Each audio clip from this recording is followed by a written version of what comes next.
Welcome back to the 21st online episode of Peacetime, hosted every Sunday morning by Peacepoint with myself, Phra Nicholas Thanissaro, live streaming from Dhamma International Meditation Center in Azusa, California.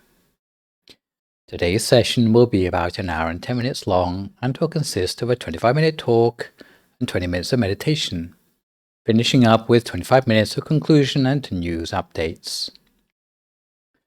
Last time you saw me, we looked at lethargic, escaping the procrastination and mediocrity traps.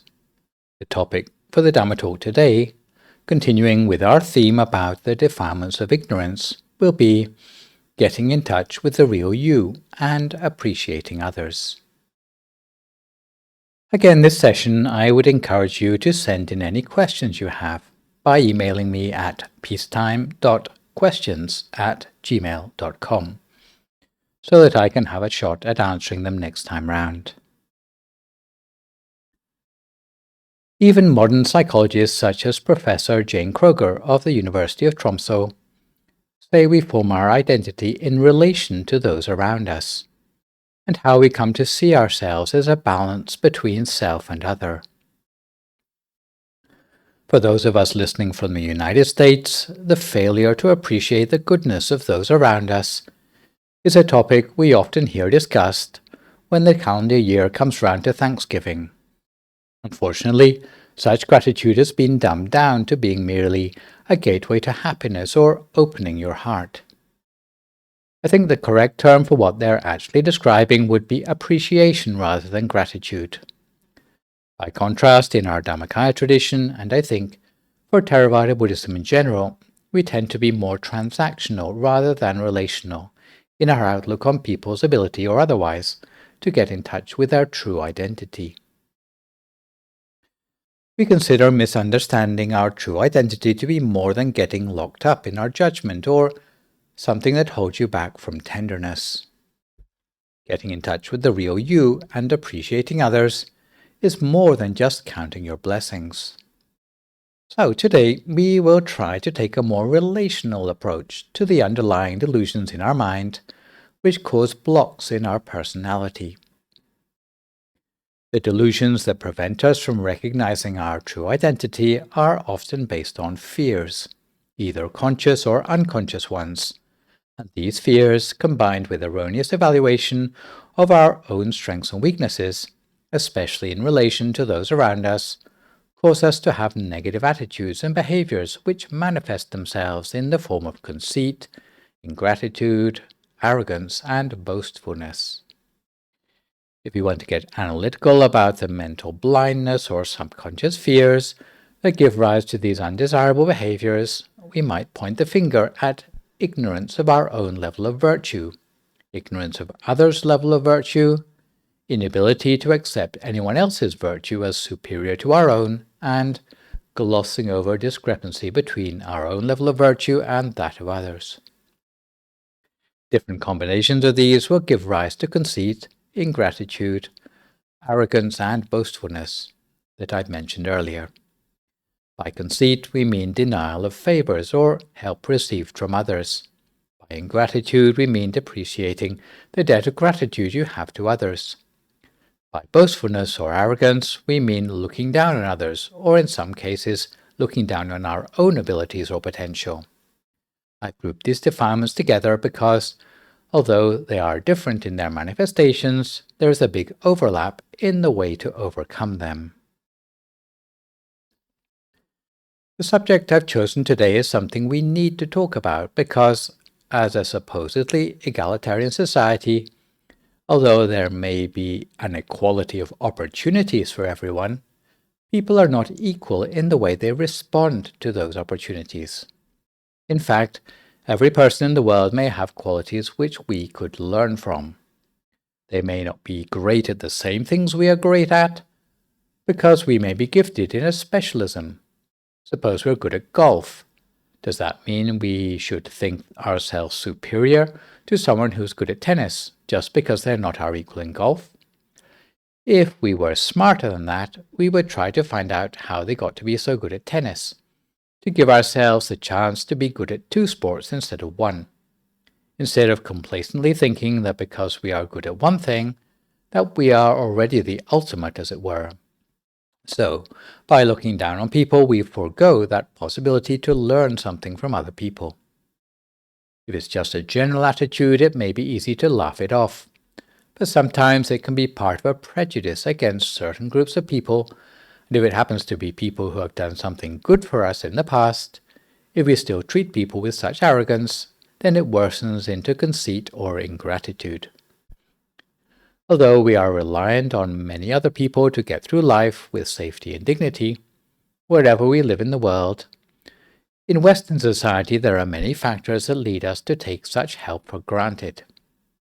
Without special effort, being a frontline worker, especially in the pandemic era, can be a thankless task. Part of the problem is that many opportunities to express gratitude have been removed or institutionalized, because many of the things that we are helped with in life actually come from an anonymous state these days.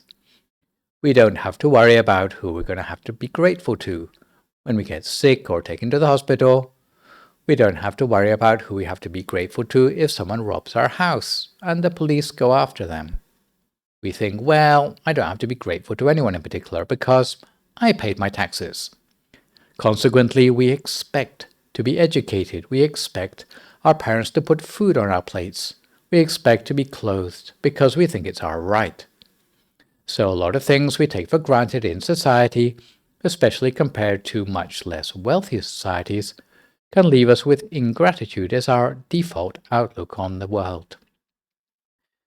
This is not so much the case in societies where you can put a face to where the help is coming from. But if we're not careful, then it becomes ingrained in our way of thinking, to the point we expect certain things, and when we don't get them, we feel wronged. And so we're trying to overcome these sorts of blocks in our appreciation of good things happening in society around us. Also, appreciation of what goodness we already have in ourselves. Then, apart from developing our appreciation of goodness outside ourselves, we have to try to develop ways of seeing the relative level of goodness in ourselves more clearly. It was Mother Teresa who taught that the disease of the Western world is not so much poverty, but its loneliness and a sense of separation. A society which suffers from such a lack of appreciation has been compared to the soil that cracks up in a drought. In the dry season, the earth will be so dry that it becomes hardened, separate clods of earth. When it is as dry as that, the cracks are so deep that you might wonder whether it will ever be able to return to a smooth, uncracked earth anymore. However, all it takes is a shower of rain, and it will soon be back to normal, with no remaining cracks. Appreciation of others' goodness and knowing how we stand realistically in relation to that, and the humility we express towards others, is like the rain falling on broken earth to smooth the soil back into a single continuous surface. As Swami Sivananda once pointed out, the only difference between the words wellness and illness is the I in one and the we in other. So the outline of the talk I'll give today is that we'll explore getting in touch with the real you, specifically superiority and inferiority complexes, overcoming arrogance and conceit. After our meditation, we'll move on to explore the related topic of appreciating the goodness in others by overcoming ingratitude. We describe these defilements of delusion concerning erroneous self-image in terms of their characteristics, dangers, and ways to overcome them. And in the absence of questions from last week, I think we will go a little heavy on illustrative stories. If any person is not in touch with the reality of their own strengths and weaknesses, their character loses its agility. Such attitudes lead our mind to be brittle and inflexible, vulnerable to breakage when the strong winds of life blow, rather than remaining flexible like young green branches. The same principle applies whether a person overappraises their qualities, which means a superiority complex, or if they undervalue their qualities, which means an inferiority complex. If you have a superiority complex, then like a bird with puffed out feathers, you give the impression of being arrogant or conceited. Often, when you are the person with the superiority complex, you will be the last person to realize your arrogance, although there are obvious telltale signs in body, speech, and mind. Physically, even the posture of an arrogant person is unyielding. They will be physically unable to bend their body or to express humility, such as lowering their head in deference or accepting contrition. Verbally, the words that come out of an arrogant person's mouth are just another expression of the way they look down on people. The boastful words they say are nauseating to all who hear them. They will exaggerate anything that adds to others' admiration of them, whether it's name-dropping, how great they are in meditation, or even how strictly they keep their precepts. Mentally, arrogant people have a puffed-up quality, a failure to evaluate their strengths and weaknesses according to reality, by overestimating themselves. Although everybody else may be laughing at an arrogant person behind their back, but they think that the bee's knees. And if they are blinkered as to their shortcomings, then it can be a particular obstacle for them to make any sort of spiritual transformation, because they are unable to acknowledge any flaws or weaknesses in themselves. The dangers of having either a superiority, and this can apply also to its flip side, the inferiority complex, include the way fixed, erroneous self-image destroys your chances of improvement, destroys friendships, and destroys the fabric of society. Children who lord it over others because of parental privilege will eventually come to grief. Eventually, when they listen to no one's advice, they will be beyond help from anyone. Arrogant people will be touchy even about trivial things, which grow into disagreements that breaks up friendships. Arrogant people will settle for nothing but elitism as long as they are in the elite. They don't respect the rules, and they always expect exceptional treatment. What would happen to a society where everyone behaved like that? To illustrate the perils of overestimating one's strengths, I'd like to tell you two stories about the dangers of erroneous self-evaluation in relation to others. The first is a story of arrogance, where someone overestimates themselves. The second is a story of reverse arrogance, of an inferiority complex. First story is a story of a bad old dog, or maybe in modern-day parlance, and I'm not sure if I'm allowed to say it on air or not, the badass dog. The dog in question thought he was pretty cool because no matter who came in his house, he would bite them all. So if the mail carrier came, he bit the mail carrier. If visitors came, he would bite the visitors. And he thought he was pretty much the best dog around because there was no one he couldn't bite. So, one day when he was sleeping contentedly near a house, having bitten a lot of people, he overheard a conversation between the people in the house.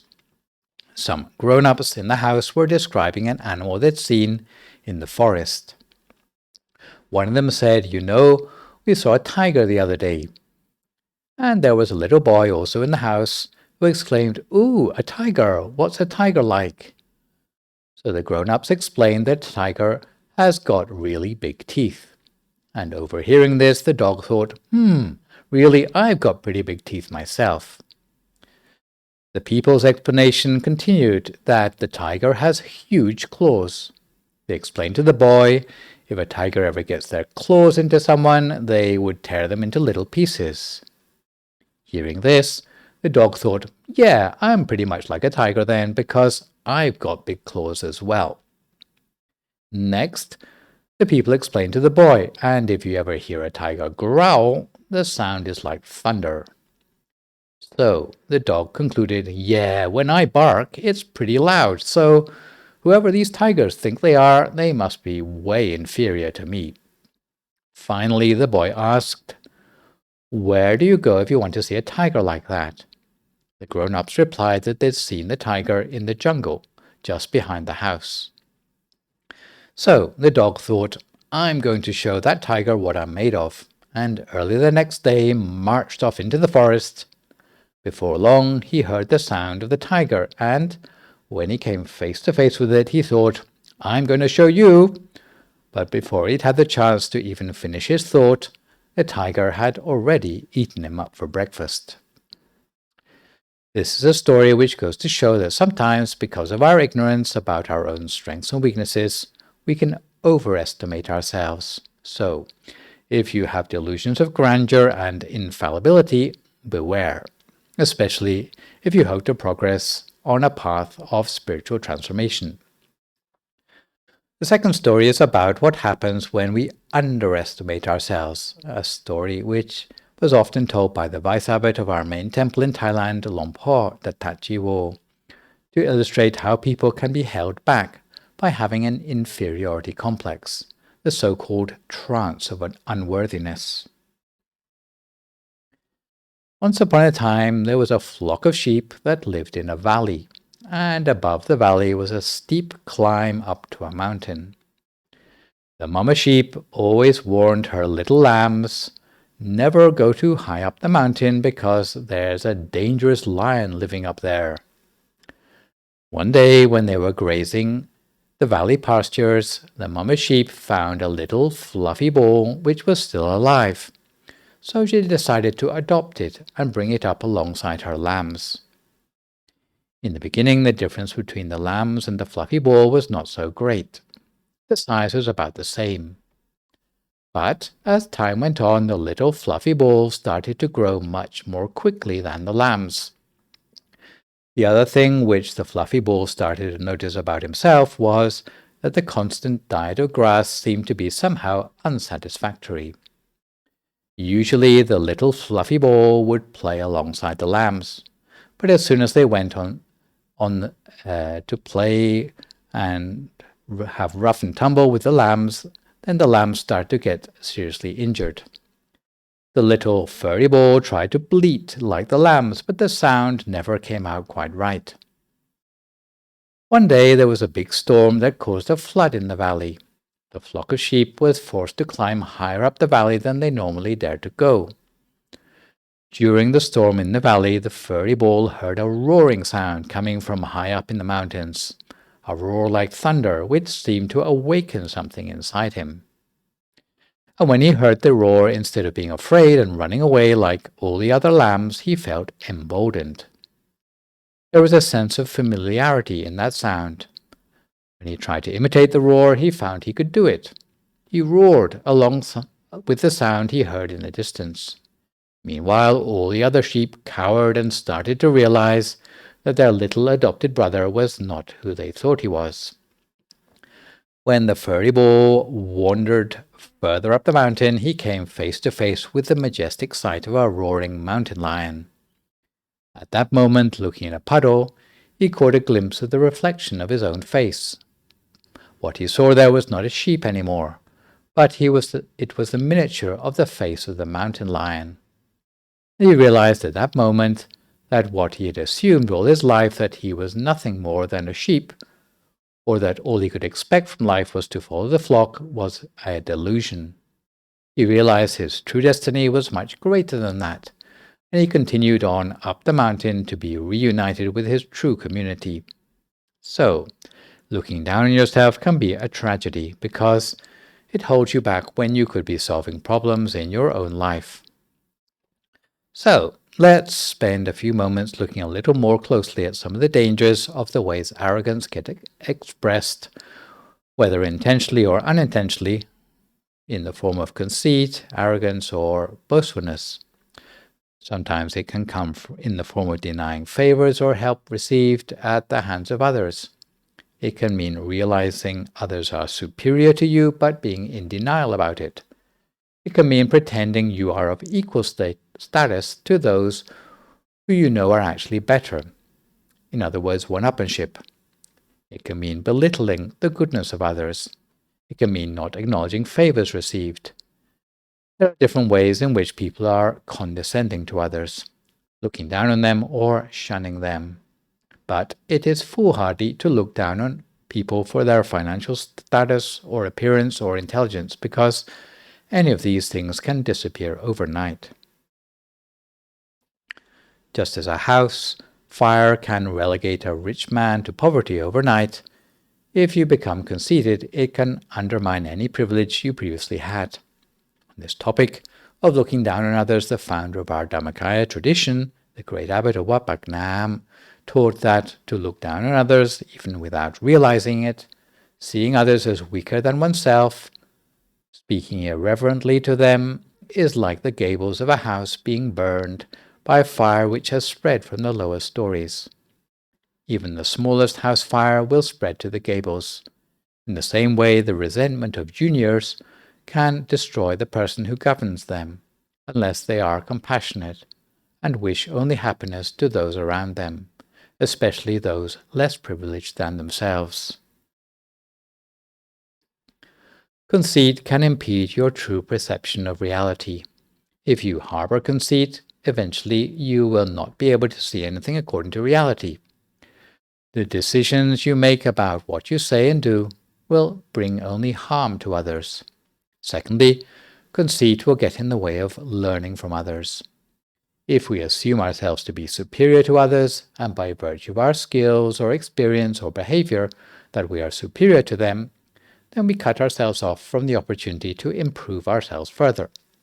Thus, even if you are better in some things, never allow yourself to have the feeling that there is nothing more that you can learn from others. Otherwise, you will lose a lot of your curb appeal. A third thing is that conceit leads to the loss of whole bodies of knowledge. When students are arrogant and boastful, it makes teachers reluctant to teach the entirety of what they know. When the untaught knowledge dies with those teachers, then the knowledge is lost completely to future generations. Finally, conceit can impede your meditation progress. Anyone who still has tendencies towards boastfulness should fix this before it interferes with progress in their meditation. Boastfulness will lead you to exaggerate or lie about the extent of your meditation progress, causing you to lose any progress that you have achieved. When inner experience gets worse, instead of realizing that you're on the wrong track, then you'll end up doing stupid things like accusing the meditation teacher of favoritism for newer students who came after you. You should speak only the things that you have actually achieved, and in this way, your words and your mind will be in tune, and your words will be sacred. On the subject of conceit, there's another story I'd like to tell you about 3 homeless guys. The background to the story is that in ancient India, if they couldn't find an heir to the throne, they used to release the royal chariot. And wherever the chariot stopped, the person there would be crowned king. So, they trusted in the fact that any person who has good enough fortune for the horse and chariot to end up in front of them must be a person fortunate enough to run the country. And it happened that it was one of these 3 homeless guys who was the guy who happened to be where the chariot stopped. Maybe you can guess which one in the picture it was. So, the next day, the first homeless guy was anointed king of that land. And of course his 2 friends, the other 2 homeless guys, thought, he's our friend, so this is bound to be good for us as well. The first friend went to the palace and he knocked on the door, and when the guard asked, "Who is it? What business do you have coming to this palace?" he replied, "Well, you know, I'm a friend of the king. Let me in, he knows me." And when that second homeless guy got inside the throne room, he slapped the king on the knee and said, "Hey, how does it feel being a king then? Anyways, now you're king, can't you do something for me as well?" Because of his inappropriate manner, forgetting himself that he was still the homeless guy and he wasn't the one who had been made king, he got thrown out of the palace on his ear. The third homeless guy, when he came to the palace, was much more humble and polite. And when he approached his friend, he didn't treat him like he used to. but he treated him with reverence, because he realized that overnight his friend had been transformed beyond recognition, in the degree to which he could change things in society, in the amount of responsibility which he now shouldered. So the third homeless guy didn't forget himself, and he spoke in a very humble way to the king. He simply reminded the king that he was there, and if there was anything which the king saw fit for him to help with, in his humble state, he would be very glad to serve. He didn't try to pull strings about his shared past with the king, and because of that, the king saw the potential of his friend, that he hadn't forgotten who he was, and because of that, he elevated him to a position of responsibility in the palace. So, sometimes we can forget things because of our situation when we don't see the big picture, especially when we don't see how we fit into it. So we need to be honest with ourselves, and we need to avoid the assumption that everyone is exactly the same. We have to accept that we are all on different stages of the learning curve for different subjects. Armed with this knowledge, while being able to see ourselves clearly for what we are, it would help us to know where we have room for improvement in our own characters. So if we want to overcome any tendency to conceit, boasting, or arrogance in ourselves, some special considerations we need are, firstly, not to compare ourselves with others. Instead of comparing yourself to others, compare yourself with what you were like yesterday. If today you are better than yesterday, then you can be satisfied. If you examine yourself in this way, then conceit will not develop. The second thing is to be thorough in all that you do. You need to think what is appropriate for the likes of yourself before you do it. Are we dressing too lavishly for our social position? Should we be driving such a flashy car when our boss drives a much smaller one? If you do things inappropriate to your status, you will end up always surrounded by enemies. You need to be careful when you express opinions. The manner of speech of a humble person is gentle but not weak. Refer to people by their appropriate titles. Be especially careful if your own boss is in a bad temper. Look for ways to make your ideas look like your boss's own idea. An idea doesn't have to be recognized as yours to make it a good one. Never forget that you're never the best, there is always better. And thirdly, before we come time for our meditation, we need to reduce the tendency to boast or exaggerate, while learning to defer to others. Being humble means not looking down on anybody, whoever they may be. Know who you are and where you stand. Remind yourself of how much more you need to learn, and you will find that it is quite humbling.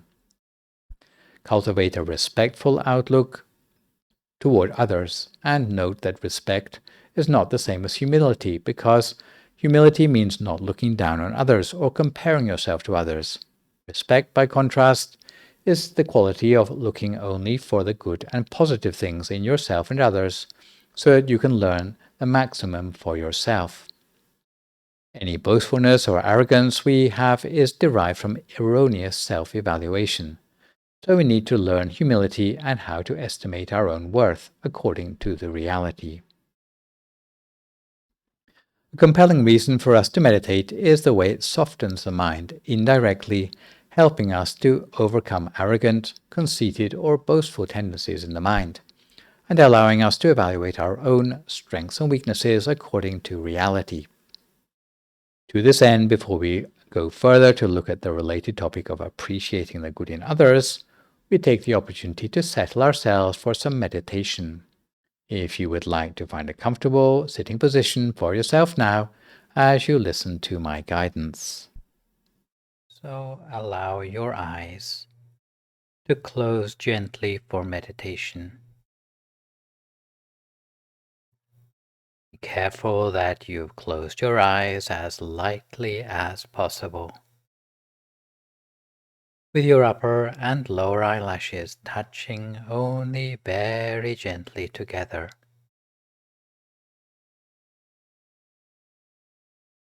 If you can get closing your eyes right, then the rest of the meditation will be easy. If you close your eyes gently, the muscles of your face will become soft, and all the rest of the muscles in your body will become relaxed in the same way, all the way down through your shoulders, arms, hands and fingers. All the muscles in your trunk, both legs, down to your feet and your toes. All this follows from closing your eyes in the correct way. So don't overlook the importance of this. Even though you hear the same advice every time there's a guided meditation. So there's nothing holding you back from attaining the triple gem inside yourself.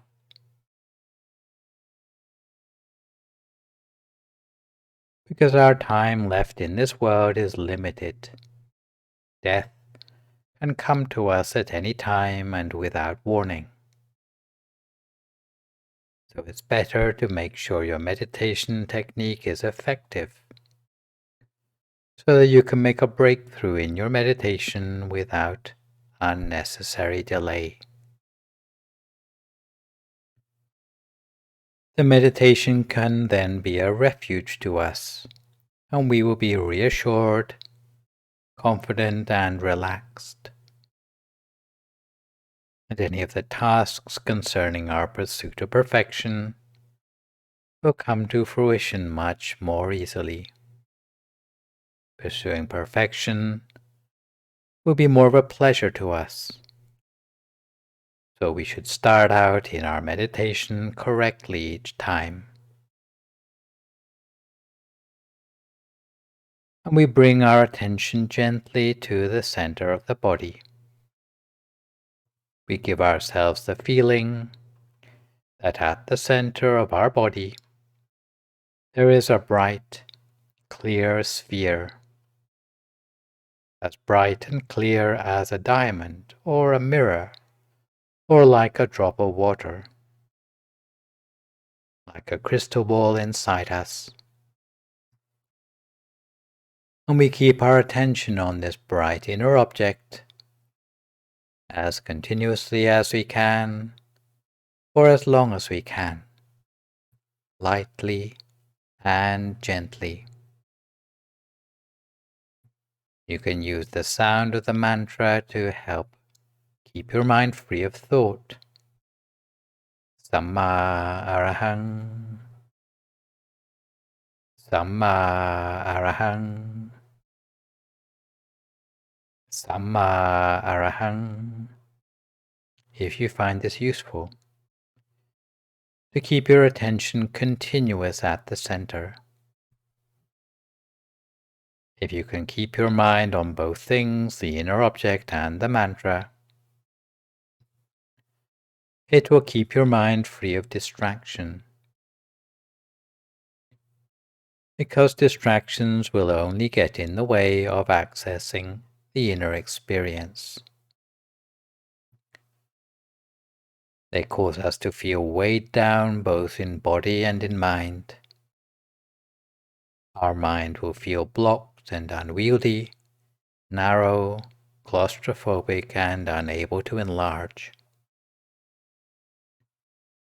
Therefore, the only way to gain levity of both body and mind is to relocate our attention within the space of the body.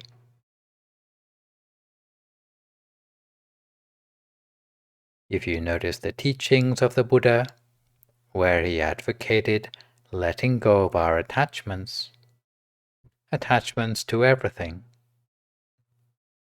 whether it be animate or inanimate objects, to let go of our attachments and grasping, because these fetters are of no benefit to us. They cause us to feel weighed down, both in body and in mind. They blot out the inner source of brightness. They cause us to lead our lives unskillfully. So if we remind ourselves of the Buddha's teaching, whether we start with ourselves or work our way gradually outwards, or we start on the outside and make our way gradually inwards, as we reflect, we can look at our own bodies, hair, skin, teeth, fingernails, toenails, and the way they deteriorate. In spite of our best efforts with cosmetics, it means that they are of a nature to fall apart. It applies to our bodies, our clothes, glasses, jewelry, are all of the same nature. They have a limited lifespan. We reflect from the inside out. Our furniture, homes, have a limited lifespan.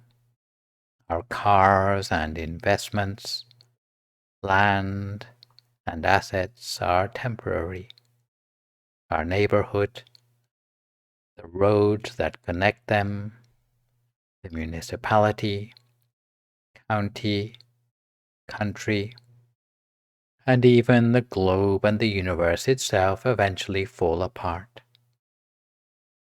So we need to let go of our attachment to any of these. Pinning our happiness on any of these things is of no use to us. It imprisons our mind by hitching it to things that are without ultimate meaning.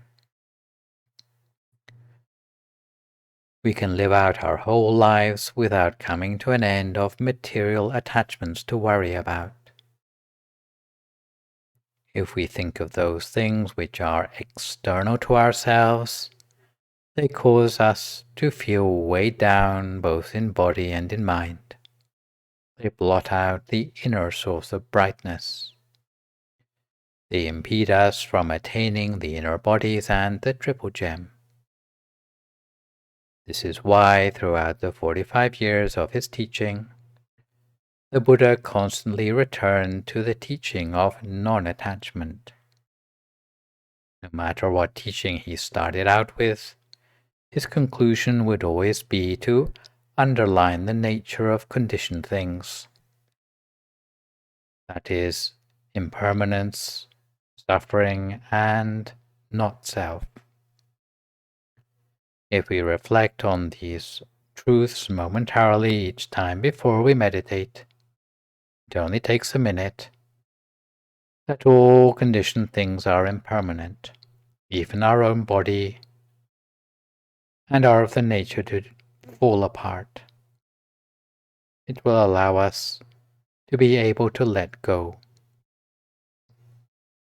If our mind lets go of attachments to things outside ourselves, no matter whether they come to us via our eyes, ears, nose, taste bud, or touch, any of the five senses, our mind will return within the space of our body and more easily come to a standstill at the center of the body.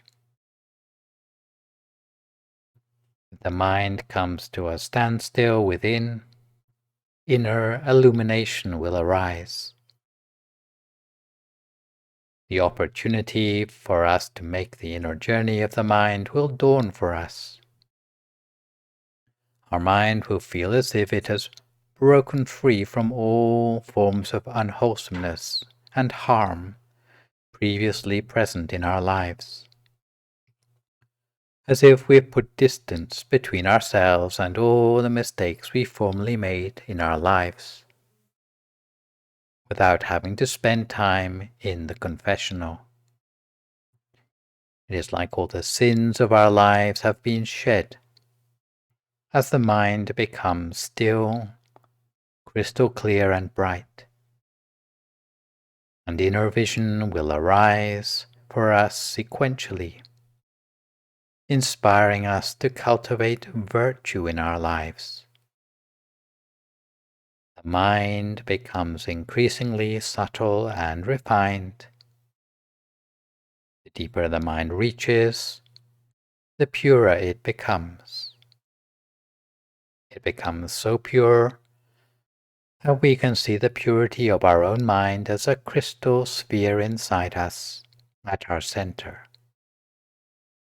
It is purity that goes beyond merely a feeling of purity, but allows us to bear witness through vision arising out of insight. A clear sphere that is the culmination of perception, memory, thought, and cognition. The shedding of unwholesomeness from the mind is more than just our imagination, but a real phenomenon, the increase of purity within us. Becoming purer while at the same time shedding defilements from the mind. In the same way as the peel or the shell breaks cleanly away from some tropical fruit, the defilements fall away cleanly from the mind. Sometimes when the mind is becoming very still, but we have nothing new to keep the mind's interest, our concentration becomes hidden in the shallows, because we are trying too hard. We are focused too much on the results or on new experiences. Really, our enthusiasm for progress is appropriate only to get us to sit for meditation in the first place. But while we are actually sitting for meditation, we need to stop, which means just letting our mind be.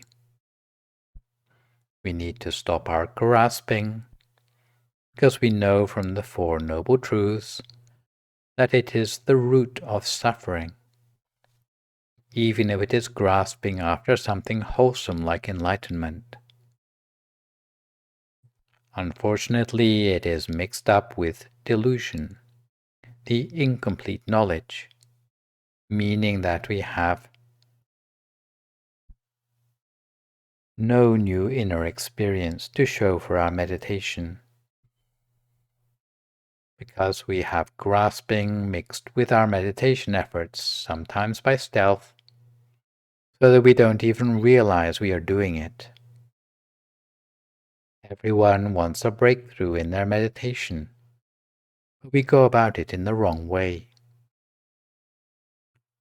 Therefore, we have to stop by letting the mind be.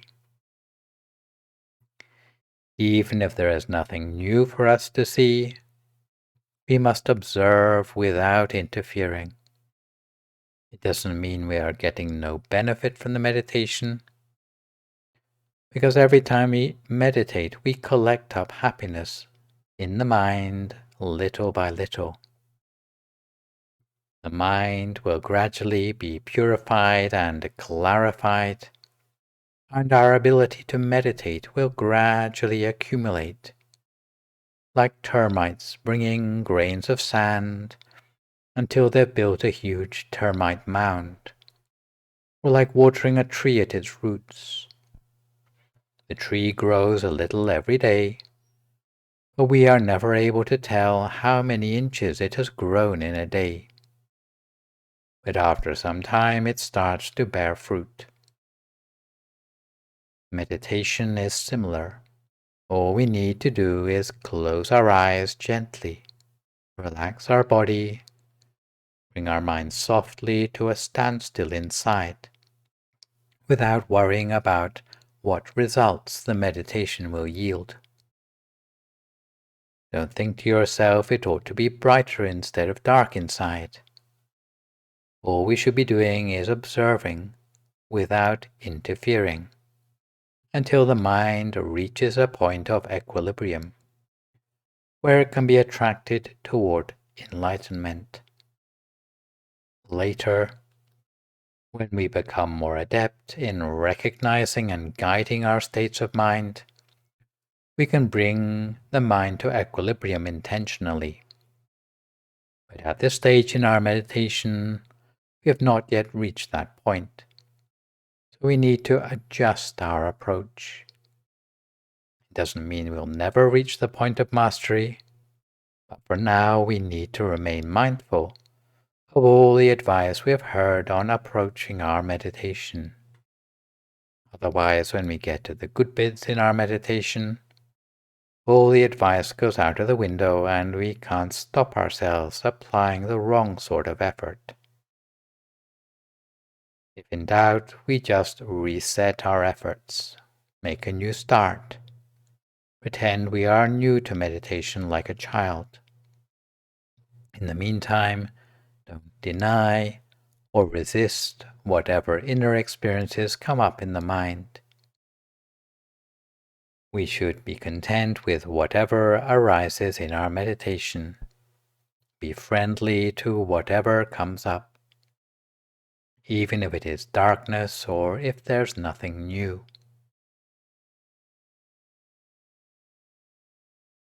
For as long as we enjoy our experience of meditation, our inner experiences will sort themselves out. It will be a majestic transformation inside that no money could buy. That is beyond compare. An experience that comes together with subtle joy and happiness, which inspires us to extend compassion toward all living beings without exception. So we train our mind to rest at a standstill, in brightness and clarity at the center of ourselves. Whatever there is to observe on the inside, be it darkness, light, images, or otherwise, we observe without interfering, continuously, without entertaining any thoughts in our mind.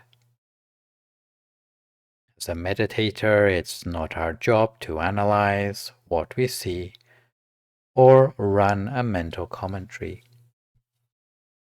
So we train ourselves in this way, both when meditating and even as we get up to do other things in our lives, whether standing, walking, sitting or lying down, whether eating, speaking or exercising, until having our mind at the center becomes second nature. We already have all the knowledge we need to succeed in meditation. No matter who you are, inner experience awaits you within. So it's not a question of whether the breakthrough will come to us, it's just a matter of time and consistency in our practice. We adapt our practice to continue alongside whatever life may throw at us, like a point of stillness at the eye of the storm, or an oasis in the desert, attracting abundance into our lives on all possible levels. So we continue to train our attention lightly, gently, and continuously at the center of the body for a few more moments now in silence until we come to the appropriate time.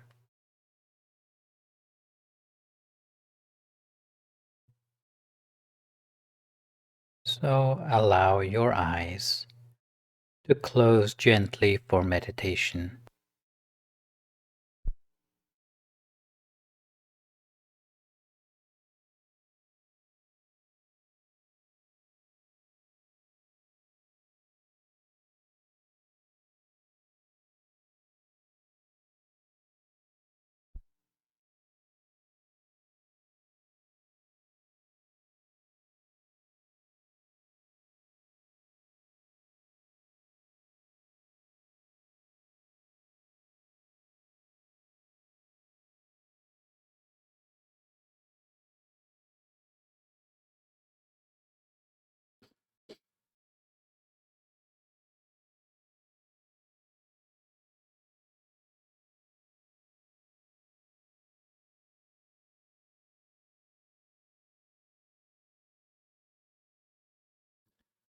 Sappa Buddhanupavena, Sappa Dhammanupavena, Sappa Sanghanupavena Sattha Soti Bhavantu Te.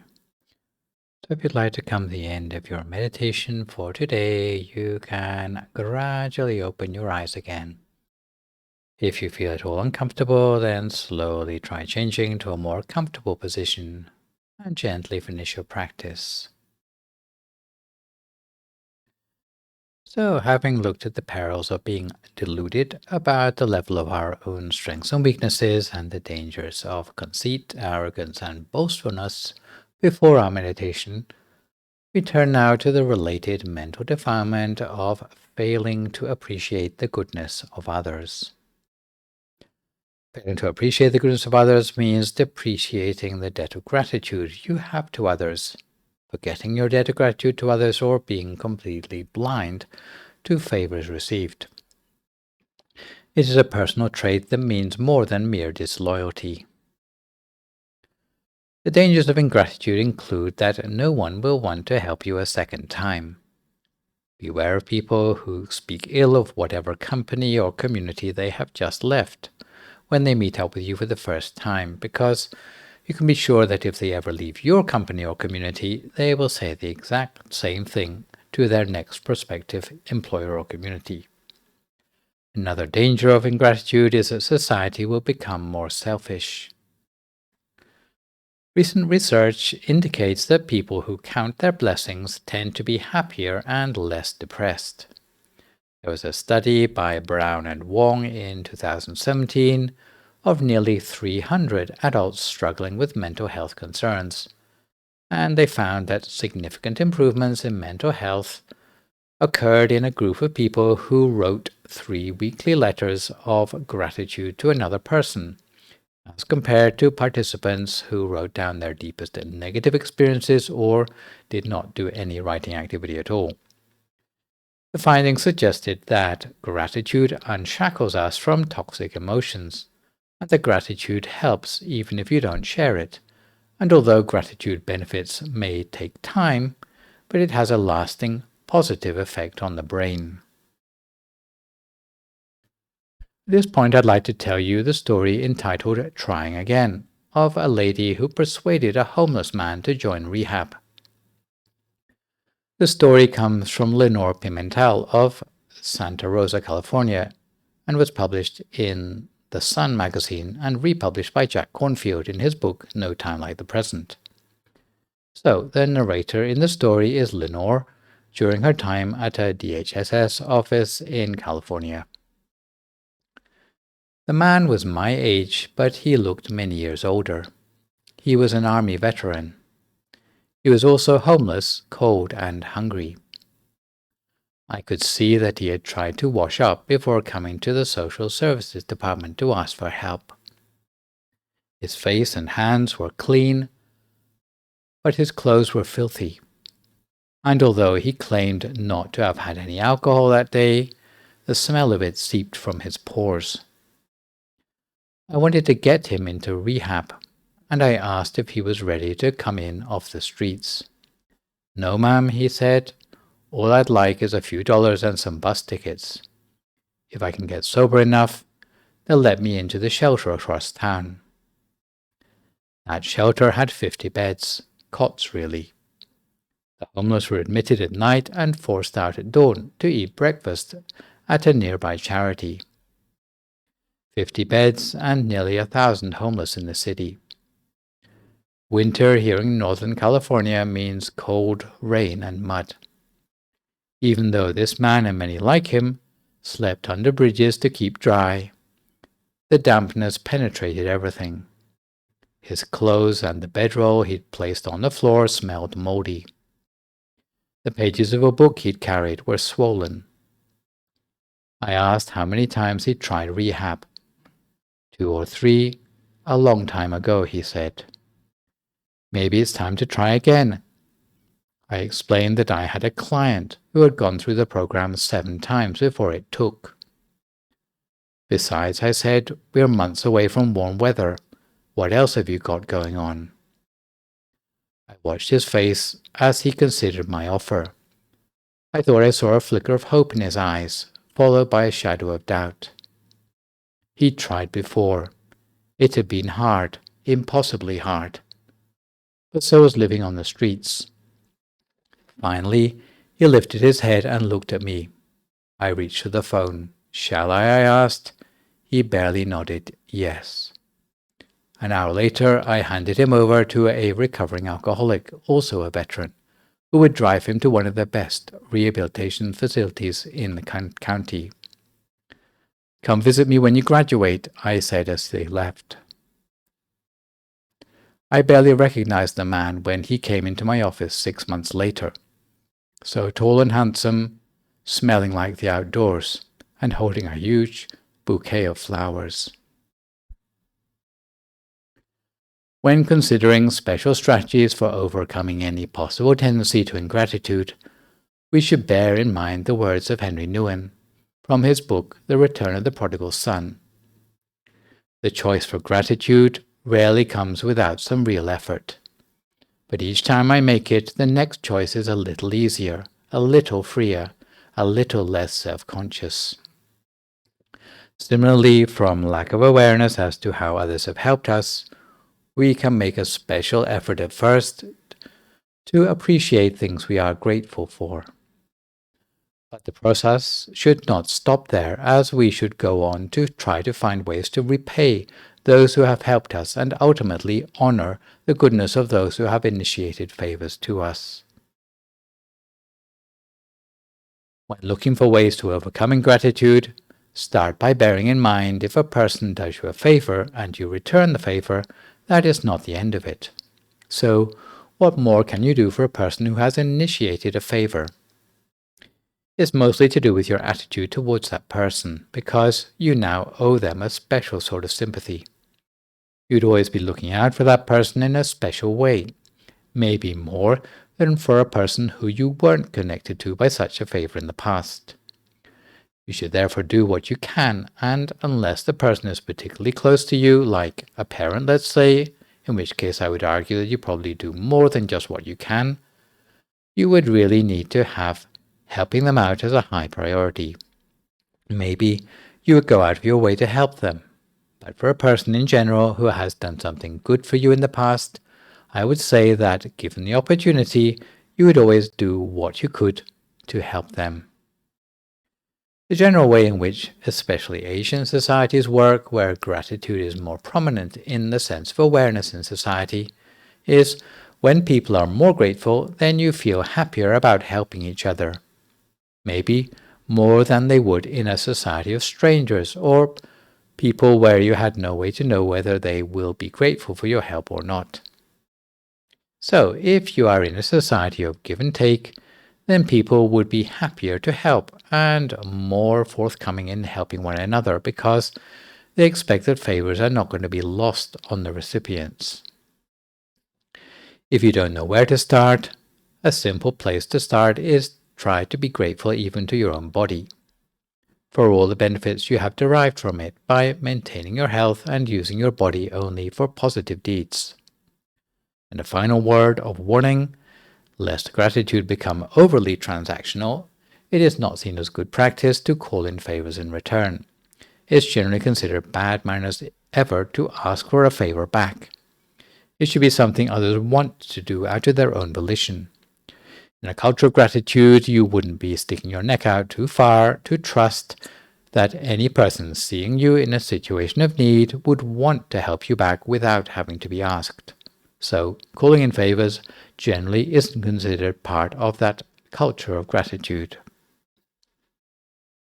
So, in conclusion today, we have talked about the antidotes specific to arrogance, boastfulness, conceit, and ingratitude. But now, as we reach the conclusion of our talk, I'll leave you with some general advice that applies to all the manifestations of self-image delusions I have mentioned today. Firstly, you need to check yourself regularly for false and negative views.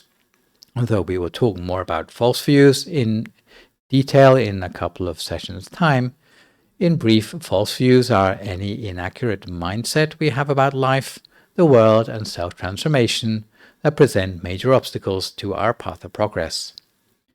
Part of throwing off our arrogance is to make sure that we are not entrenched in any of these unhealthy sorts of views or trapped in the groove of stubbornness.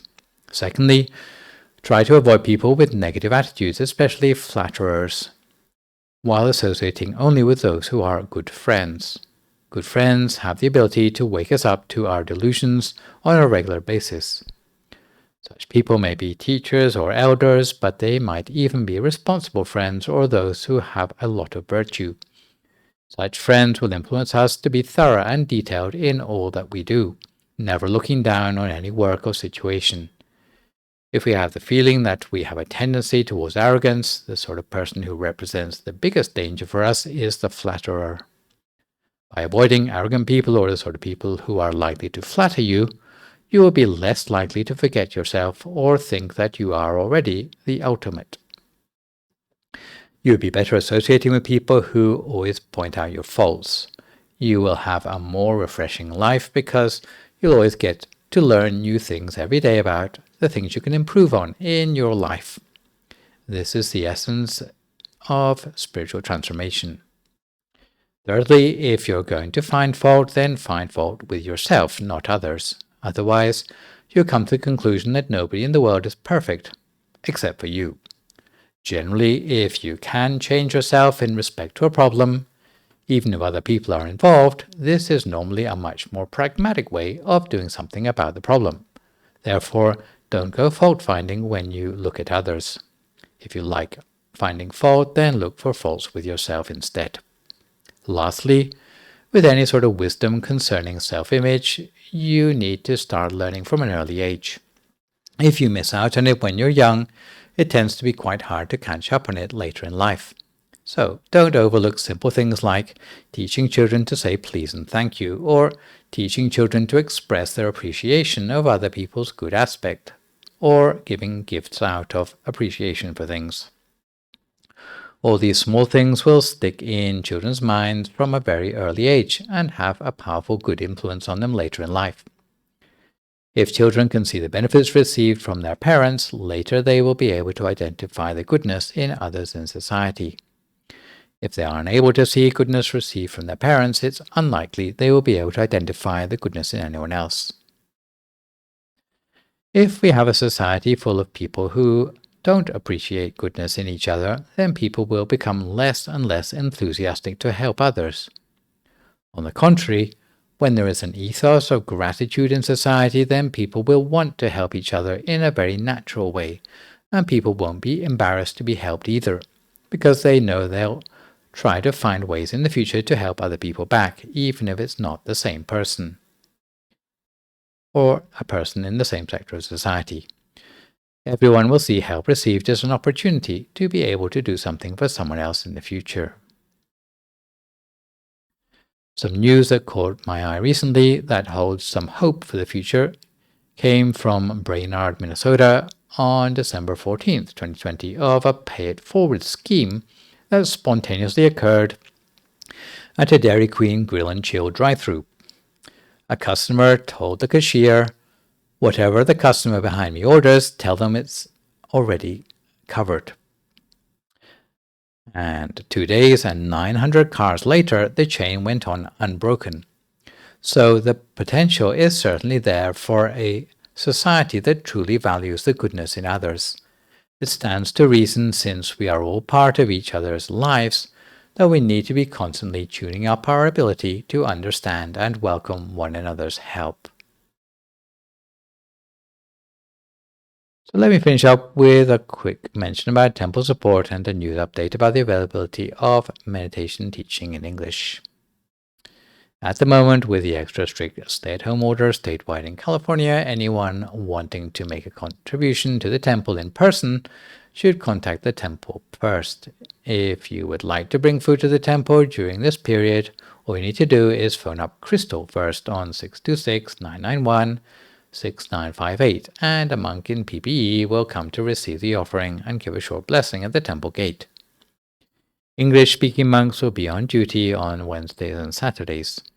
As for temple donations, You are probably already familiar with all the details by which you can transfer donations to the temple without attending in person.